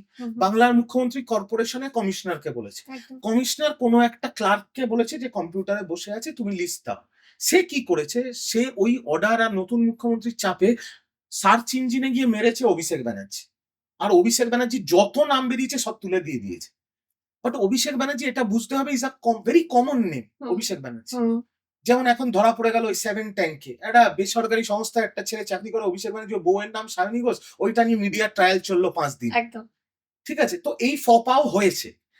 বাট তারপরে যেটা নেক্সট প্রশ্নটা করল যে ইডির তদন্ত, আমরা তখনও বলতাম প্রতিহিংসা রাজনীতি করছে। আমি আজকে তো কোনো দলের রং আমার গায়ে নেই, আমি এখনো বলছি এটা সারা ভারতবর্ষে প্রুভেন যে ইডি, সিবিআই আর কেন্দ্র তদন্তকারী সংস্থার যত অ্যাটাক 95% হচ্ছে বিরোধীদের দিকে। এটা তো ডেটা বলছে, এটা কেউ বদলাতে পারবে না। আর অভিষেক ব্যানার্জির নাম উঠে এসেছিল কয়লা কাণ্ডে, অভিষেক ব্যানার্জির নাম উঠে এসছে গরু পাচার কাণ্ডে, সে গেছেও, যাওয়ার পরে সে সেখানে 9 ঘন্টা 10 ঘন্টা জেরা ফেস করে বেরিয়েছে, আর সেই গেটের বাইরে সে প্রেস কনফারেন্স করে বলেছে আমার বিরুদ্ধে যদি অভিযোগ থাকে, অভিযোগটা প্রমাণ করুক, আমি নিজে ফাঁসিতে ঝুলে যাব। তাহলে সিবিআই ইডি অ্যারেস্ট করতেই পারতো, করেনি কেন? আর রইল তার বৈধ যে প্রপার্টি গুলো যেখানে নোটিশ পাঠানো হয়েছে। তো একটা জিনিস বুঝতে হবে ম্যাডাম, একটা সিনেমা আছে, আপনিও আশা করি দেখেছেন, আমার খুব ফেভারিট সিনেমা, সেই সিনেমাটার নাম হচ্ছে সরকার, অমিতাভ অমিতাভ বচ্চন। বচ্চনের। সেখানে একটা ডায়লগ আছে, जिसके पास पावर होता है उसका रॉन्ग भी राइट होता है। ওকে। তো যখন পাওয়ার ছিল অনেক রঙই রাইট হয়ে গেছে, এখন যখন পাওয়ার নেই সেই নতুন সরকার এসে সেই রংগুলোকে রাইট করছে। 401-এর নোটিশ দেয়া হয়েছে, যদি কাগজ ঠিক থাকে কাগজ জমা দেবে, কাগজ যদি দিতে না পারে তাহলে হয় নিজেকে ভাঙতে হবে না কর্পোরেশন গিয়ে ভেঙে দেবে। এটা তো change is the only constant in nature. পরিবর্তন একদম। তো পরিবর্তনই হচ্ছে নর্মাল, সেটা তো একদম বুঝতে তাই। হবে। কিন্তু এই পরিবর্তনের কথায় যে কথাটা এই মুহূর্তে জাস্ট মনে পড়লো, পরিবর্তন আমাদের বাংলা ফিল্ম ইন্ডাস্ট্রিতেও দেখা যাচ্ছে। হুম, বাহ বাহ। যেটা সাধারণ মানুষ হিসেবে আমি যদি একদম সাধারণ মানুষ হিসেবে কোনো কিছুর সঙ্গে যুক্ত নয় হিসেবে বলি, সেটা ভীষণ দৃষ্টিকটু চোখে পড়ছে, হুম, চোখে লাগছে। হুম, কি বলবো এটা নিয়ে? কারণ সাম্প্রতিক সময়ে রুদ্রনীলের সঙ্গে পরমব্রতর একটা সাংবাদিক বৈঠক হুম, হুম, একসঙ্গে, যেটা নিয়ে চর্চার কেন্দ্রবিন্দুতে এই মুহূর্তে রাজ্য হুম, রাজনীতি। হুম। কি বলবো? আমি একটা জিনিস কনফেস করতে চাই আজকে। তৃণমূল আমলে টলিপাড়ার রাজনীতিকরণ হয়েছিল, এটা সবাই জানে, সবাই বোঝে, এটা নিয়ে নতুন করে কিছু বলার ইয়ে নেই। কিন্তু আমি এইটুকু বলবো, টলিপাড়ার শিল্পীরা আমরা যারা শুধুই রাজনীতি করেছি, রাজনীতিটা শিখেছি, রাজনীতিটা বুঝেছি, আমাদের থেকে অনেক বড় পলিটিশিয়ান তারা। এক সে এক খলিফা, এক সে এক ম্যাডাম। ঠিক আছে? আমার সাথে আমি যেমন বলছি, যখন সিনেমার প্রিমিয়ার হয় প্রিয়াতে, আপনিও হয়তো অনেকবার গেছেন, প্রিয়াতে ওপরে একটা ঘর আছে হুম। যেখানে সবাই বসে প্রিমিয়ার শুরু হওয়ার আগে। সেখানে যতবার আমি গেছি, যখন তৃণমূল ক্ষমতায় ছিল, আমি রুডিকে সবসময় হাত করেছি, রুদ্রনীল দাকে। কোনোদিন তার সাথে কেউ, রুদ্রনীল দাও বলতে পারে না কোনোদিন রিজু দত্তর সাথে তার কোনোদিন ব্যক্তিগত কোনো ইয়ে হয়েছে। দেব আমার অত্যন্ত প্রিয়। দেব ইজ দ্য অনলি এক্সেপশন। এটা রূপাদিও বলেছে আর আমিও বলছি, he is the only exception. কিন্তু বাকি টলিপাড়ার লাস্ট 5-7 দিনে যা দেখছি আমি তো এদের একজনকেও দেখলে সাষ্টাঙ্গে প্রণাম করব। মানে যদি ডিগবাজি খাওয়া অলিম্পিক্সে স্পোর্ট হতো, তাহলে এই টলিপাড়ার এই এক একজন সোকল্ড শিল্পীরা সব গোল্ড মেডেল পেত অলিম্পিক্স। কি জিনিস! এক রাতে সনাতনী হয়ে গেছে, এত সনাতনী। দুদিন আগে হাতে সিঙ্গেল মল্টের গ্লাস আর সিগারেট খেতে খেতে আমি নাস্তিক, আমি কোনো ধর্ম মানি না, আর এখন সব মানে পারলে কালকে প্লেনের টিকিট বুক করে অযোধ্যায় গিয়ে রাম মন্দিরে সাষ্টাঙ্গে শুয়ে ছবি দেবে ফেসবুকে। মানে আমার কাছেও এটা একটু নেওয়াটা চাপ হয়ে যাচ্ছে, কারণ আমি ব্যক্তিগত স্তরে অনেককে চিনি, আমি তাদের নাম নিয়ে তাদের লজ্জা দেবো না আর। বাপ রে বাপ রে বাপ! সোকল্ড ইন্ডাস্ট্রি, এরা তো আবার ইন্ডাস্ট্রি বলে, সোকল্ড ইন্ডাস্ট্রি। এই ইন্ডাস্ট্রিতে কি চলে আর কি চলতো আমার থেকে ভালো খুব কম লোকে জানে। হ্যাঁ, তো এখন যারা একদম ধোয়া তুলসী পাতা হয়ে গেছে না, তাদের একটু আয়নার সামনে 10 মিনিট দাঁড়িয়ে নিজেকে কাউন্সিলিং করাটা খুব দরকার। নিজেকে কাউন্সিলিং করা। আপনি পরমের নাম নিলেন বলে আমি বলছি, পরমের হুম, নামে তো এফআইআর হয়েছে, একদম। স্বস্তিকার নামে তো স্বস্তিকা এফআইআর হয়েছে। আচ্ছা, আমাকেও তো লোকে গালাগাল দিচ্ছে, কিন্তু এখন গালাগালটা অনেকটা কমে গেছে, কারণ বুঝতে পারছে যা বলছিল ঠিক কথা বলছে। একদম। আমি এটা মানছি যে টলিপাড়াতেও একটা থ্রেড কালচার চলতো, হুম, হুম। বিশ্বাস ব্রাদার্সের একটা থ্রেড কালচার চলতো টলিপাড়াতে। তাদের কথা না শুনলে, তাদের সাথে সম্পর্ক ঠিক না রাখলে, বা তাদের হ্যাঁতে হ্যাঁ না মেলালে তুমি কাজ করতে পাবে না, তুমি কাজ পাবে না, প্রডিউসাররা তোমায় নেবে না, তোমার নামে মিটু কেস হবে। এগুলো ছিল, এটা ফ্যাক্ট। পরম যে কথাগুলো বলছে খুব একটা খারাপ কথা ও বলছে না, হুম। কিন্তু এখন যা সিচুয়েশন সে তাতে ওকে গালাগাল খেতে হবে, এফআইআর খেতে হবে। কিন্তু সে সময় তো তারা এটাকে সাপোর্ট করেছিল। নইলে অপশন ছিল না। নইলে তো ওই রুদ্রনীলের মতো অবস্থা, 5 বছরে 70 দিন কাজ করেছে। কিন্তু শুধু কোথাও তো শুধু সে তাই তারা নয়, সোজা করে কাজটা করেছে। কম কাজ করেছে, করেছে। করেছে। এবার ব্যাপারটা হচ্ছে ওই যে ওই ব্যাপারটা, কিন্তু রুদ্রনীলের ব্যাপার হচ্ছে রুদ্রনীলও কিন্তু ডাইরেক্ট পার্টি করত, ডাইরেক্ট বিজেপি করত। কিন্তু আমি এরকম অনেক সুপ্ত বিজেপির সমর্থক সোকল্ড শিল্পীদের জানি, যারা কিন্তু চুটিয়ে কাজ করেছে। তখন হ্যাঁতে হ্যাঁ মিলিয়েছে, এখন জোর গলায় জয় শ্রীরাম বলছে। রুদ্রনীল শিরদাঁড়া বিক্রি করেনি, রুদ্রনীল নিজের শিরদাঁড়াকে বেঁকায়নি, ও বুক ফুলিয়ে বিজেপিটা করেছে। হুম। যেহেতু ডাইরেক্ট পলিটিক্স এর সাথে ইনভলভ ছিল, সেই জন্য ও কাজ পায়নি। আমি লাস্ট আমার রুদ্রনীল দাস সাথে দেখা হয়েছিল ধূমকেতু প্রেমিয়ারে হুম। প্রিয়াতে। হুম হুম আমি, দেব, রুডি আমরা একসাথে ওখানে ওই ফার্স্ট রোতায় বসে ওই ব্যালকনিতে আমরা একসাথেই সিনেমাটা দেখেছিলাম। তো দেব ইজ অ্যান এক্সেপশন। হুম বাকি থ্রেড কালচার তো ছিলই। আর শুধু এই থ্রেড কালচার নয়, আপনারা আরেকটু ইনভেস্টিগেটিভ জার্নালিজম করুন। নিউ কামার মেয়েদের সিনেমা পাওয়ার জন্য কি করতে হতো কি করতে হতো? আমি জানি না, আপনারা খোঁজ নিন, আপনার খোঁজ কাছে নিন। কি ইনফরমেশন? খোঁজ নিন না, খোঁজ নিন। যে ট্যালেন্টের দাম ছিল না, মানে যেটাকে এই ইন্ডাস্ট্রির ভাষায় বলে কম্প্রোমাইজের ভিত্তিতে কাজ পাওয়া। কিন্তু একটা পডকাস্টে রূপা দিয়ে এসেছিলেন, জিজ্ঞেস করেছিলাম, তো বলেছিল এটা পারসন টু পারসন ভ্যারি করে। যে অফকোর্স কম্প্রোমাইজ করে কাজ করতে চায় সে সেটা করেই করবে। Of course person to person vary করে, বাট কম্প্রোমাইজটা যদি রুলে পরিণত হয় তখন আপনি হয় কাজ করবেন বা কাজ করবেন না। সেটাও তো তার উপরেই ডিপেন্ড করছে সে কাজ করবে কি করবে না। এক্স্যাক্টলি। কিন্তু কতজন সেটা কম্প্রোমাইজটা মানে সেই সিদ্ধান্তটা নিতে পারে? কারণ অধিকাংশ যারা এখন এ গ্রেড বা বি গ্রেড অভিনেত্রী, যাদের সাথে আমার ব্যক্তিগত পরিচিতি আছে, তারা অধিকাংশই তো মফস্বল থেকে এসছে এবং অত্যন্ত মধ্যবিত্ত পরিবার থেকে এসছে। আপনিও তাদের চেনেন, আমিও তাদের চিনি। সবাই কি সেই সিদ্ধান্তটা নিতে পারে? আমি একটা মেয়ের কথা বলি, যেহেতু সে আমার সাথে ব্যক্তিগতভাবে পরিচিত, তার বাবা মাকেও আমি চিনি। লাহুমা ভট্টাচার্য। হুম ওর বাবা বিশিষ্ট ক্রীড়া সাংবাদিক গৌতম ভট্টাচার্য। একদম। তাকে আমি প্রতিদিন থেকে চিনি, অত্যন্ত সম্মান করি আমি। আর লাহমা আমার কাছে ছোট বাচ্চার মতো। She is an extremely good girl, extremely talented girl. ওই বাচ্চা মেয়েটা কটা সিনেমা পেয়েছে? খুব বেশি না। কেন পায়নি মেয়েটা? অন্যরা অনেক বেশি সিনেমা ওর থেকে বেশি করেছে। কেন? তার কারণ ও যে ঘরের মেয়ে, ওর যা পড়াশুনো, ওর যা বাড়ির শিক্ষা, ও এসব অসভ্যতামি করতে পারবে না, ওই অসভ্যতামি সহ্য করতে পারে না। সেই জন্য সিলেক্টেড সিনেমা পেয়েছে, সিলেক্টেড রোল পেয়েছে। এদের মতো মেয়েরা কেন চান্স পাবে না? কেন চান্স পাবে না? এই এই মাই পয়েন্ট ইজ দ্যাট আজকে রুদ্রনীলকে দেব সুযোগ দিয়েছিল। দেব চুটিয়ে মিঠুন দার সাথে কাজ করেছে। মিঠুন দা যখন বিজেপির হয়ে প্রচার করছে তখনও কাজ করেছে। কারণ দেবের লজিক ওয়াজ ভেরি সিম্পল, রাজনীতি রাজনীতির জায়গায়, কাজ কাজের জায়গায়। তখন তৃণমূল কংগ্রেসের আজকের দিনের নেতারা দেবকে নিয়ে কম নোংরামি করেছে? কম নোংরামি করেছে তো ওকে নিয়ে নোংরামি। কিন্তু ওর প্রিন্সিপালের জায়গায় ঠিক ছিল। লাহমার প্রিন্সিপালের জায়গায় ঠিক। সেই জন্য দেবের সিনেমা নন্দনে দেখানো হয় না, আর লাহমা কাজ পায় না। আজকে এই যে পরিবর্তন হয়েছে, বিজেপির নেতারা রূপা গাঙ্গুলি থেকে শুরু করে, রুদ্রনীল ঘোষের থেকে শুরু করে, পাপিয়া অধিকারী থেকে শুরু করে, এরা অনেক রিফর্মস এর কথা বলছে। এরা বলছে টলিপাড়াতে আর রাজনীতিকরণ হবে না। যদি সেটাই হয় তাহলে মেরিট বেসিসে লোকে কাজ পাবে, আর সেটাই তো হওয়া উচিত। তোমাকে কাজ পেতে হলে বিশ্বাস ব্রাদার্স এর বাড়ি ঘুরে কাজ পেতে হবে, এটা তো নিয়ম হতে পারে না। একদম। কিন্তু আমার এখানে আবারও সেই একটাই প্রশ্ন, রিজু, এই সমস্যাগুলো তো বহু বছর ধরে। একসময় দলীয় মুখপাত্র হয়ে তুমি এটা বুঝতে পারোনি তা তো নয়, কিন্তু সে সময় তাহলে দলের হয়ে তাহলে তুমি মিথ্যে কথা বলেছো কোনোভাবে?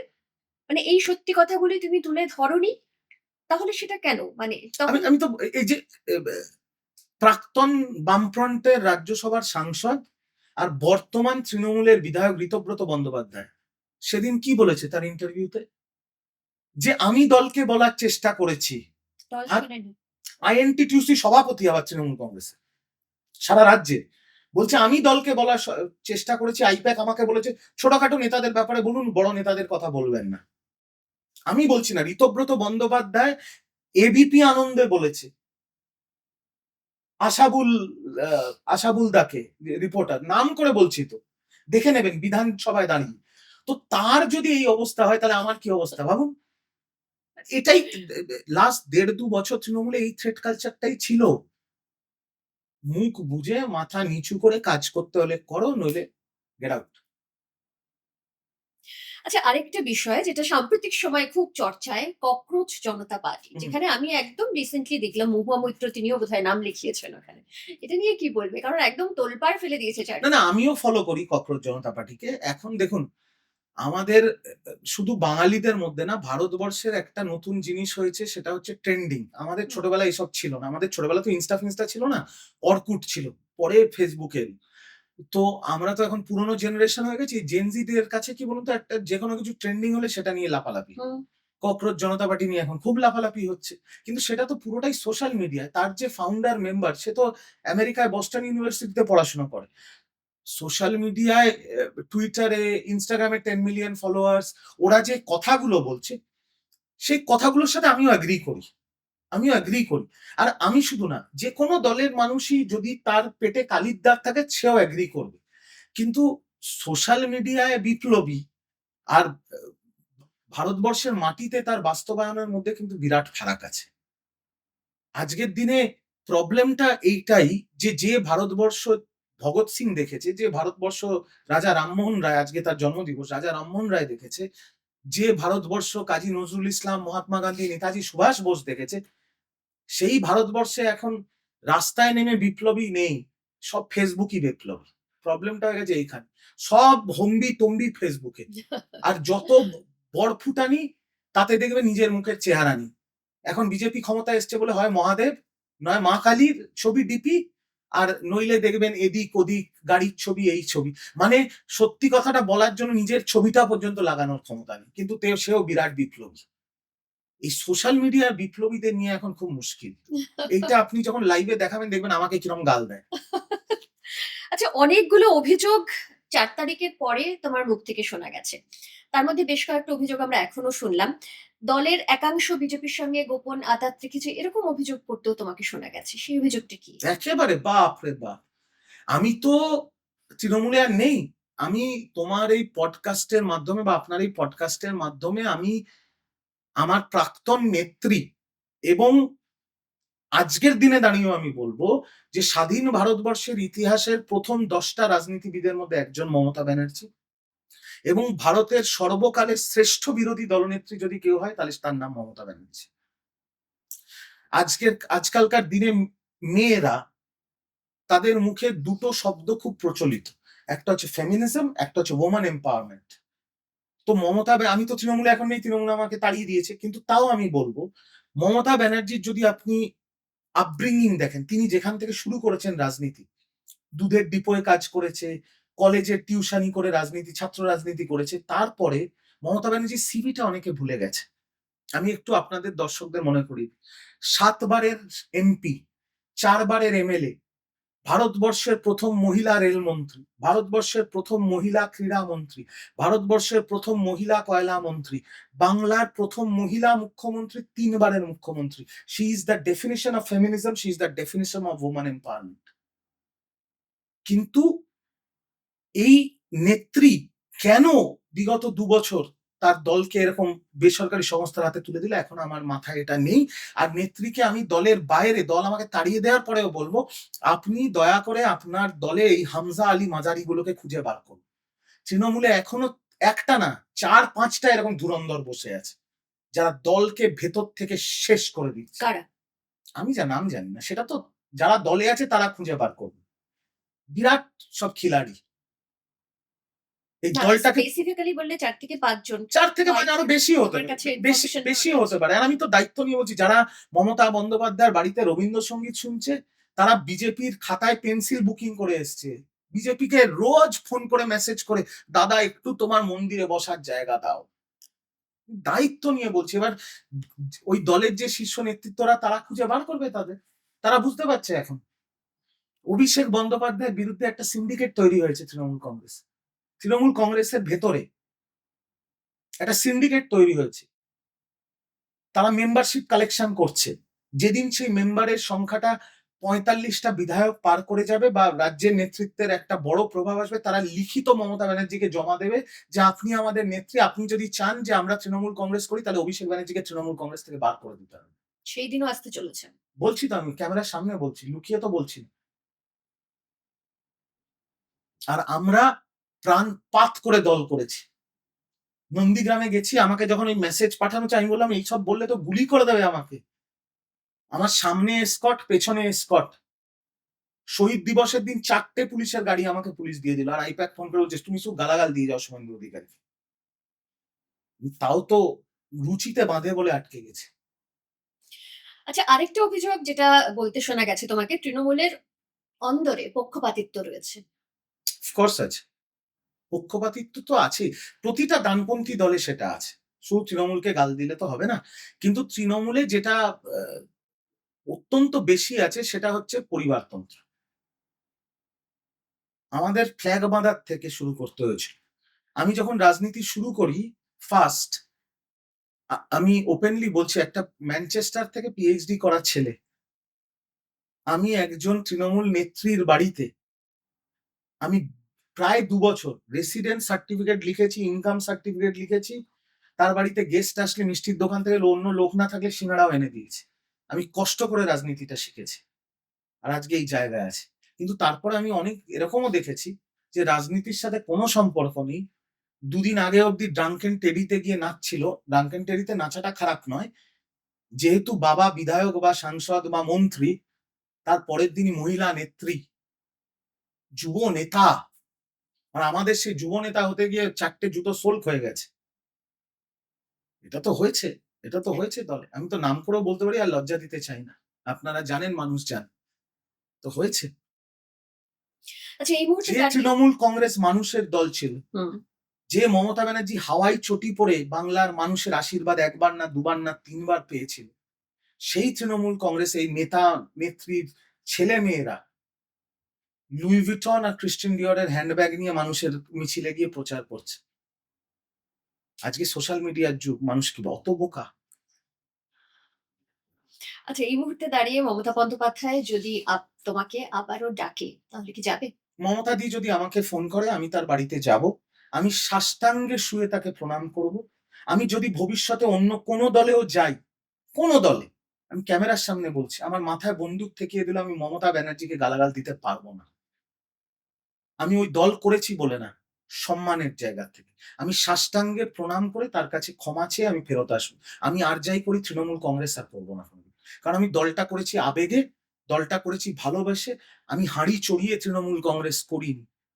কিন্তু তৃণমূল কংগ্রেস আমার আবেগ, আমার ভালোবাসার জায়গাটা মেরে দিয়েছে। তাই তৃণমূল কংগ্রেস তো আর করবো না। আর যদি বিজেপির তরফ থেকে সেই অফারটা আসে, তাহলে? বিজেপি ভারতবর্ষের সবচেয়ে বড় দল, বিশ্বের ১ নম্বর দল। বিজেপি যদি আমাকে সেই অফারটা দেয়, যেহেতু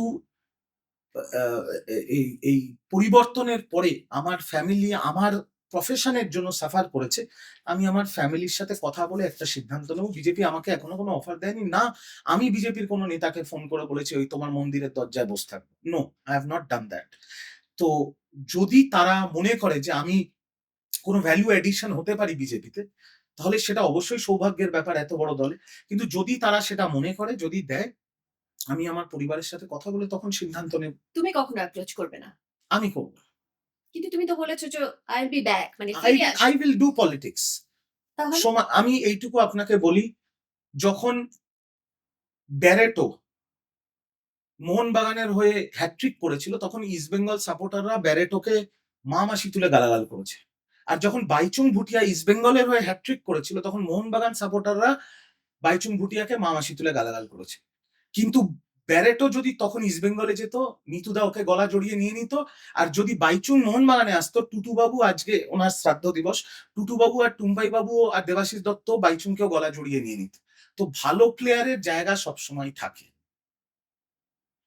কিন্তু আমি মাথা নত করে রাজনীতি করব না। সম্মানকে লুটিয়ে দিয়ে রাজনীতি করব না। আমি জানি আমার কি যোগ্যতা। আমার যদি যোগ্যতা না থাকতো, তাহলে ন্যাশনাল মিডিয়া, স্টেট মিডিয়া আমাকে নিয়ে ৪ দিন শো করতো না। আর আপনার মতো এত বড় পডকাস্ট, এত ফেমাস পডকাস্ট, যেখানে সব বড় বড় টলিউডের অভিনেতা অভিনেত্রীরা আসে, আপনি আমাকে ডাকতেন না। আমি তো মানে ক্যামেরার সামনে বলছি, আমি আপনাকে অ্যাপ্রোচ করি, একদম। বা আমি কাউকেই অ্যাপ্রোচ করি ফর দ্যাট ম্যাটার, যাদের সাথেই করেছি পডকাস্ট। তো সেই জায়গায় কোথাও একটা রিজু দত্ত নিজেকে তৈরি করেছে নিজের যোগ্যতার ভিত্তিতে। তো সেই যোগ্যতাটা যদি অন্য কোনো দল মনে করে কাজে লাগাবে, আমার দল তৃণমূল কংগ্রেস, আমার প্রাক্তন দল, আমাকে ইউজ করেছে, এক্সপ্লয়েট করেছে, আমাকে ইউটিলাইজ করে। কিন্তু কোনো রাজনৈতিক দল যদি আমাকে ইউটিলাইজ করে, আমি রাজনীতির ছেলে, আমি তো রাজনীতি করব। আর সেই সিদ্ধান্ত যখন নেব সবাই জানতে পারে। আমি লুকিয়ে চুরিও তো নেব না, ফেসবুকে বলেন। আচ্ছা, দলের বিরুদ্ধে অভিযোগ রয়েছে নাকি দলের কিছু মানুষের বিরুদ্ধে অভিযোগ রয়েছে? মমতাদির বিরুদ্ধে আমার অভিযোগ, মমতাদিকে আরো কঠোর হওয়া উচিত ছিল। এছাড়া কোনো অভিযোগ নেই। অভিষেক ব্যানার্জির বিরুদ্ধে আমার অভিযোগ, 100টা অভিযোগ আছে, সেগুলো আর নাই বা বললাম। একটাই অভিযোগ যে একটা ফোন করা গেল না, একটা WhatsApp করা গেল না। আমি তো তোমাকে ছাড়া কাউকে চিনতাম না। আর তুমি যদি একটা ফোন বা WhatsApp করতে, আজকের দিনেও তৃণমূলের ঝান্ডা নিয়ে রাস্তায় দাঁড়িয়ে থাকতাম। যেখানে সব পালিয়ে গেছে। আর বাকিগুলো আর আমি বললাম না। আর বাকি কারোর বিরুদ্ধে কোনো অভিযোগ কাছের মানুষ কিভাবে এত দূরের হয়ে গেল? সবাইকেই দূরে পাঠিয়ে দিচ্ছে। অভিষেক বন্দ্যোপাধ্যায় একটা জিনিস বুঝতে পারেনি যে কর্মীরা কিন্তু লিডার তৈরি করে। লিডার কর্মী তৈরি করে না। আমরা তাকে কিন্তু লিডার মনে করতাম। কিন্তু তিনি আমাদের কর্মী মনে করেনি, আমাদের চাকর-বাকর মনে করেছে। That is the difference. আগামী দিনে রাজ্যে যেহেতু পরিবর্তন হয়েছে, মাত্র কয়েকদিনের শাসনকালে আমরা যেটা দেখতে পাচ্ছি, বেশ কিছু পজিটিভ বার্তা আসছে, পজিটিভ ভাইব আমরা পাচ্ছি সাধারণ মানুষ হিসেবে। আগামী দিনে রাজ্যকে ঠিক কোন জায়গায় দেখতে চাইছো? বাংলার ভালো হোক, বাঙালির ভালো হোক। আমি তো বাঙালি। বাংলার ভালো হোক, বাঙালির ভালো হোক। এইটাই দেখতে চাইছি। বাংলার ছেলেপুলেরা চাকরি পাক। তাদের যাতে অন্য রাজ্যে না যেতে হয়।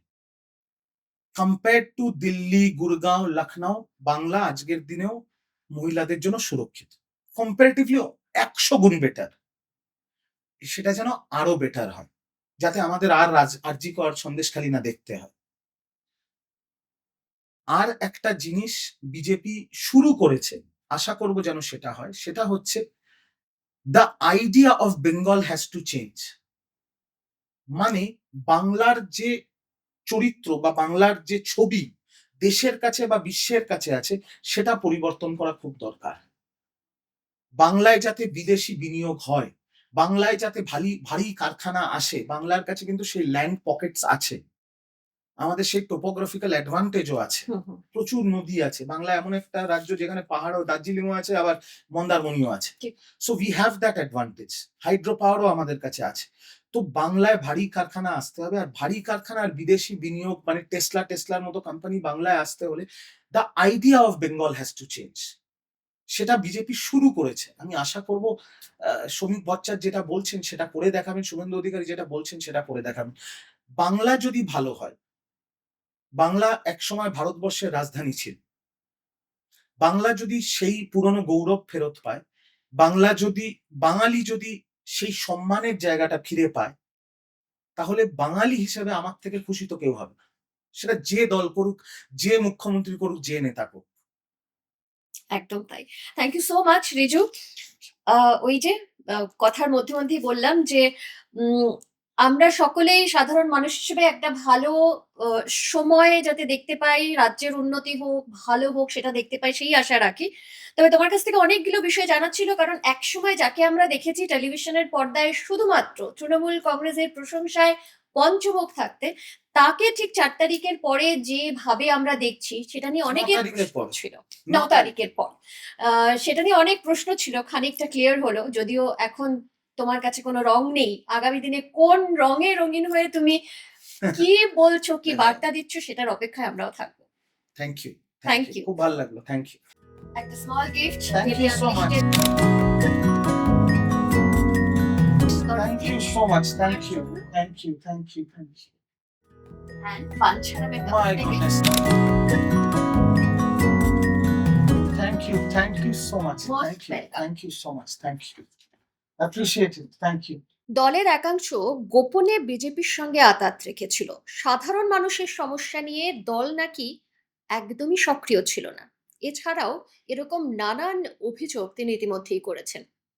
13 বছর তৃণমূল কংগ্রেসের সঙ্গে যুক্ত থাকার পর এখন তিনি সেই দলের বাইরে, তাকে বহিষ্কার করা হয়েছে। ঠিক এই সময়ে দাঁড়িয়ে কি তার চিন্তা ভাবনা, কি অভিযোগ রয়েছে, সমস্তটাই শুনলাম তার মুখে। কেমন লাগলো আমাদের আজকের এই পডকাস্টের আড্ডা? কমেন্ট সেকশনে অবশ্যই জানাবেন। আগামী দিনে আমাদের এই পডকাস্টে আর কাকে চাইছেন এই আড্ডায়, কমেন্ট সেকশনে জানাবেন। সঙ্গে থাকবেন, ভালো থাকবেন।